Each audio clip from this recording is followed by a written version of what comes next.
Well, 2023 has been an exciting year for the Ministry of Consumer Affairs with a whole lot of decisions coming in for the benefit of consumers. And of course, 3 to 4 contentious issues have also been solved by the ministry. But today, I am joined by the Secretary, Department of Consumer Affairs, Mr. Rohit Kumar Singh, to speak on how and what the ministry has done over the period of 2023 before I start digging him into the major questions. Thank you, sir, for joining us, sir. 2023 has been a great year, sir. A lot of pressing issues have finally been solved. The industry has also accepted it. The consumers also appreciated it over a period of year. Could you highlight for us 2 to 3 major issues that took you time, took you a lot of effort, but yes, you managed to do it, sir? So we have structured the handling of food inflation of the commodities that we deal with, which is mostly pulses and onions and other commodities like tomatoes. We have increased the number of centers from where we collect prices to 550, which is almost a 50% jump from last year. So now the data that we get every day of the prices is reflective of the reality of the country. And based on that, we do calibration in terms of policies, in terms of sourcing, in terms of supplying, so that the equilibrium is maintained across the country. That is number one. Number two is by simplifying the import-export regime and by making it more relevant to the current situation, which of course is decided by the group of ministers headed by Honorable Home Minister. We have been able to make it a long-term policy, because in some pulses there is dependence on imports, and the farmers located in those countries like Eastern Africa, Myanmar, they produce only for us. So they need a signal on a long-term basis that India's policies are stable. So I think driven by the group of ministers, that has been a big achievement. And because of that only you see less volatility in terms of the prices in India of pulses. Sure, sir. Also, if I could speak to you on onions, sir, what is the situation currently? And with the with India imposing ban on its exports, the prices in the Asian markets are subsequently rising, which could impact global markets as well and could further create volatility. So, how are you trying to manage a fine balance between the both, sir? So for us, the prices in the domestic market, that is the topmost priority, because we don't want our consumers to face this extreme volatility. Our production has been more or less stable. However, because of El Nino and other weather disturbances, the pattern has changed in terms of availability in a particular period of time. So that gives rise to certain spikes where some traders try to take advantage. And we realized that a lot of stuff was going out of the country because of the differential between international prices and domestic prices. So that is why, as decided at the competent level, we had to take these restrictions in form of export ban and other things, which was only to improve the domestic availability. And because of that, if you have seen over the last 15 days, the prices in wholesale market and subsequently in retail have really fallen. And now the kind of spike that was visible a month back is not there. I think last month the prices have fallen by almost 50% in wholesale and about 35% in retail. Sure. Also, when the situation improves, are you going to open up the export market as well for onions? See, these things are always dynamic, and we, for the country, the interests of both farmers and consumers are supreme. And farmers there's no disadvantage, because we have ensured through procurement for the buffer through NCCF and NAFED and other agencies that farmer has to get reasonable prices. In fact, as we speak, we are procuring in markets located in Maharashtra and Gujarat at about 24, 25 rupees. So that is adequate compensation for the farmer in current times. So there's no distress sale. However, we also have to ensure that consumers do not pay that much extra. So we have to maintain this balance, and that is what is happening now. Also, sir, if I could ask you on, if there's a larger picture that arises when it comes to the food security, sir, throughout the year we face some kind of other disruptions due to El Nino fears or monsoons or probably hoarding that happens usually around the country. Is there a need of a comprehensive food policy that the government is working on? Could you give us some timeline or some highlight of what that could look like, sir? I think there's a comprehensive policy under the directions of this group of ministers I referred to, headed by Mr. Amit Shahji.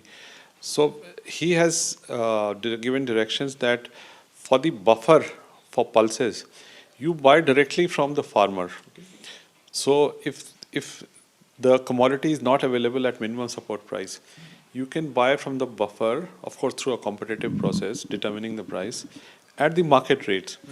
So what it has done is it will do two things. One is we'll get domestic supplies for the buffer and reduce our dependence on imports. The other is farmer will be incentivized to produce more because he or she realizes that even if market prices are high, government is willing to buy. So this has been done in Urad and Tuar both, and I think very soon the results will be visible in this. But not another policy is needed, sir, do you think, or the whole setup right now is fine? I think if you see the overall production of pulses in India, it's about 275 lakh tons. Our consumption is also 275, 280. So it is more or less balanced. But if you see the composition, like we produce more chana than we consume, but we produce less tur than we consume. We produce less masoor than we consume. We produce same moong as we consume, so there is no need of imports. So within the pulses basket, this the interplay because of the food preferences in various sub-geographies in India. So that plays a role. Okay. So in order to achieve total Atmanirbharta, it will take a while. Okay. But by incentivizing the farmer to produce more of what is domestically required, by tweaking policies in that direction, I think that can help us achieve this goal faster. Sure. Also, sir, if I may shift some focus towards the e-commerce policy, you've always mentioned that the interest of consumers of paramount importance, and nothing can probably question that. But in terms of e-commerce policy, sir, I'd like to ask you, how are you maintaining the fine balance between the protection of consumers' interest and regulation, sir? Because both of them need to be balanced really finely. So, could you give us a highlight what is being done and what can we expect, sir, for the benefit of the viewers, sir? I think probably you're referring to e-commerce rules, E-commerce rules, because yes, sir. not the policy, because Correct. policy is the mandate of DPIIT. DPIIT. So we'll have to understand, how the e-commerce is playing in this consumer and seller relationship. Earlier, when we were buying things from the corner shop, from the mom and pop stores, there was a different equation between the buyer and the seller. There was this relationship, जिसको हिंदी में वो आँख की शर्म बोलते हैं. And if there was something went wrong, the fellow would replace it or give you a new one or give you a refund. But with this increase in e-commerce, the power balance between buyer and seller has really, really changed. Okay. Now they are very big, powerful, mammoths kind of sellers, and the consumer. So now it is more of our responsibility in the government to ensure that consumers' rights are protected. I think whatever is being done in form of e-commerce rules is one to protect the interests of consumers. For example, if you want to search for a product on a large e-commerce site, the consumer should know that whatever is being displayed in the first page is fair. It's not biased in terms of some companies which are favorites of the platform. Number two, fake reviews. When I and you buy, we look at those stars. Sometimes we don't know who the seller is. We look at the name of the platform, let's say Amazon. So we trust that name. But we don't know who the actual seller is. We look at the stars. So Amazon is just a platform, there are sellers behind it. So unless the reviews are authentic, the consumer is then taken for a ride. So that we should not let happen. Then the new thing which we have done last fortnight is released what is called the dark patterns list. Dark patterns are manipulative practices deployed by these platforms to manipulate the consumer behavior in a particular direction.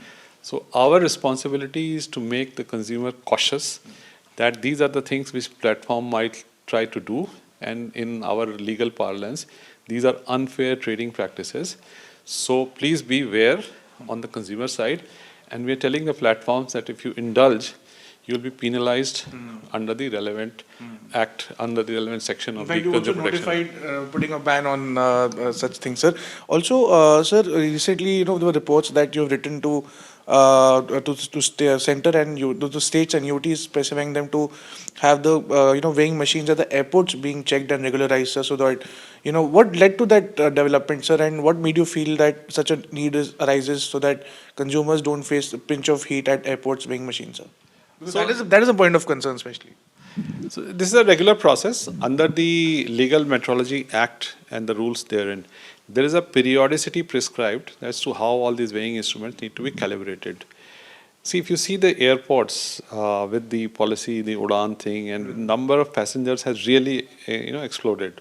So we have millions of passengers passing through airports every day, and many of the airlines are charging, excess baggage. Obviously, it is driven by the norms that they have, but to ensure that there is a trust between the flyer and the system, that if he's being charged for excess baggage, then it is a correct amount that is being charged in terms of translating it into extra weight.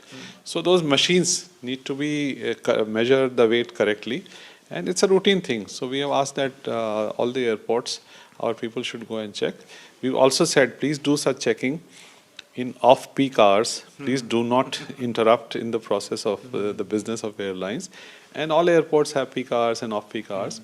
I said, please do not interrupt the normal process, but please do calibrate whether those machines are measuring the right quantum, which is as per the law. Sure. Also, sir, in the near future, would you be meeting the airlines or probably the staff of the airports? I mean, I want to ask you on the enforcement of this, sir, because if some lag is found or some snag is found, will it be counter not notified?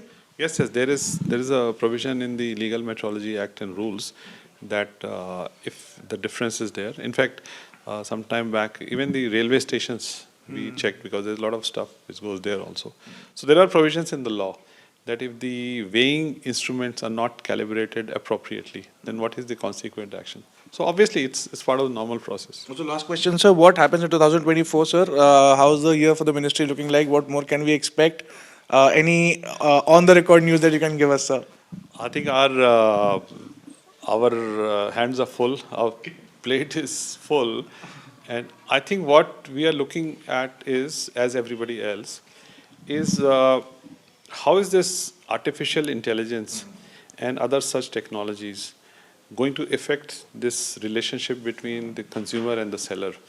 Because let's start with advertising. If there is a generative AI technology being used in advertising, how should the consumer be watchful? How should the producer of the ads need to be careful?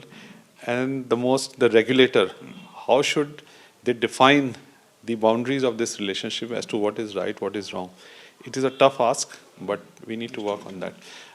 The other good part of AI is that we want to use a lot of AI-enabled solutions. We already have developed a few in improving the disposal in our consumer courts. As we speak, we have about 540,000 cases pending in all of our about 700 consumer courts, national level, state level, and district level. So we want to improve the disposal. So we want to enable our judges with such tools so that the disposal is faster. So I think that will keep us busy in 2024. The plates are full, the hands are full. Well, clearly, the Secretary, Department of Consumer Affairs, has a busy schedule of him here ahead. We'll wish him all the best. Thank you so much for joining us, sir, and in BTTV. Thank you, sir.